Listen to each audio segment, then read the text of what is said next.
Cash flow. Number 1, cash flow में शुरुआत से अंत तक आने वाली पूंजी और खर्च हुआ पैसा का पूरा लेखा जोखा होता है। कैश फ्लो की जगह नकदी प्रवाह भी लिख सकते हैं। तो नकदी प्रवाह में होता है कि शुरुआत से अंत तक आने वाली पूंजी, कब तक की पूंजी है तो शुरुआत से अंत तक की पूंजी, और खर्च हुआ पैसा का पूरा लेखा जोखा होता है। जितना भी पैसा खर्च हुआ है उसका पूरा लेखा जोखा होता है कैश फ्लो में।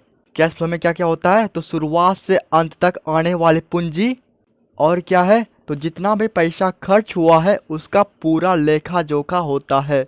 इसके बाद है फंड फ्लो। तो फंड फ्लो में 2 वित्तीय वर्षों के बीच फाइनेंशियल पोजीशन में होने वाले अंतर को बताता है।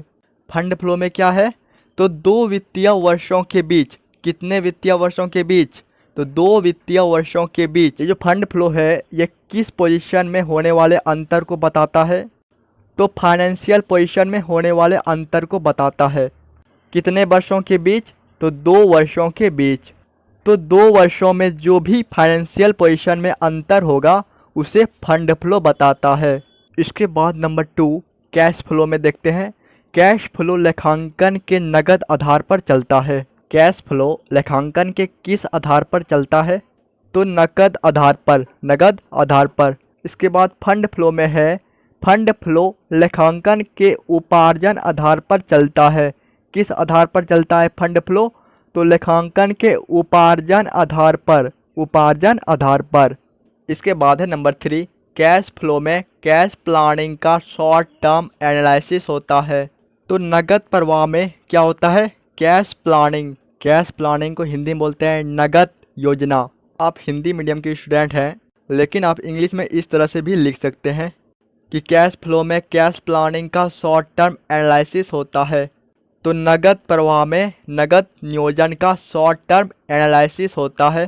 शॉर्ट मीन्स हो गया संक्षिप्त, एनालिसिस मतलब हुआ विश्लेषण।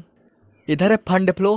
फंड फ्लो में फाइनेंशियल प्लानिंग का लॉन्ग टर्म एनालिसिस होता है। फंड फ्लो में किस प्लानिंग का एनालिसिस होता है तो फाइनेंशियल प्लानिंग का, याद कर लीजिए फाइनेंशियल प्लानिंग का, और उस फाइनेंशियल प्लानिंग का लॉन्ग टर्म एनालिसिस होता है, लॉन्ग टर्म। इसके बाद है नंबर 4 कैश फ्लो में नगद और नगद समतुल्य का उद्घाटन और समापन शामिल रहता है। कैश फ्लो में क्या शामिल रहता है तो नगद और नगद समतुल्य का उद्घाटन और क्या है समापन शामिल रहता है। इधर फंड फ्लो में है, फंड फ्लो में नगद और नगद समतुल्य का उद्घाटन और समापन नहीं शामिल होता है।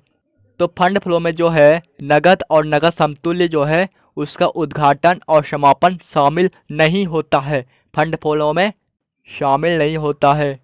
इसके बाद नंबर 5 है कैश फ्लो वित्तीय विवरण का भाग होता है। कैश फ्लो जो है वह फाइनेंशियल स्टेटमेंट, जिसको हिंदी में बोलते हैं वित्तीय विवरण, का भाग होता है। इसके बाद फंड फ्लो में है, फंड फ्लो वित्तीय विवरण का भाग नहीं होता है। ये जो फंड फ्लो है यह फाइनेंशियल स्टेटमेंट का भाग नहीं होता है, वित्तीय विवरण का भाग क्या होता है नहीं होता है। इसके बाद नंबर 6 कैश फ्लो स्टेटमेंट चालू संपत्तियों एवं दायित्वों में परिवर्तन को सारांशित करते हैं। ये जो कैश फ्लो है यह किस में परिवर्तन को सारांशित करते हैं तो चालू संपत्तियों एवं दायित्वों में परिवर्तन को सारांशित करते हैं। फिर नंबर 6 में फंड फ्लो में है, फंड फ्लो स्टेटमेंट चालू संपत्तियों एवं दायित्वों में परिवर्तन को प्रकट नहीं करते हैं। तो ये जो फंड फ्लो है यह चालू संपत्तियों एवं दायित्वों में जो परिवर्तन होगा उसको प्रकट नहीं करते हैं। और कैश फ्लो में क्या था तो कैश फ्लो चालू संपत्तियों एवं दायित्वों में परिवर्तन को प्रकट करते हैं, अर्थात सारांशित करते हैं। इसके बाद नंबर 7 है कैश फ्लो में कैश का इनफ्लो और आउटफ्लो पता रहता है।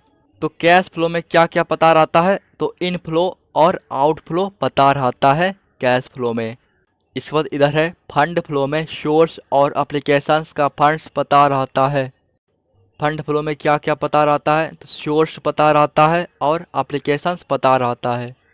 जो भी सोर्स होगा और एप्लीकेशन होगा उसका फंड पता रहता है। एंड थैंक यू दोस्तों, मैं इससे पहले कई सारे क्वेश्चन का वीडियो अपलोड कर चुका हूँ।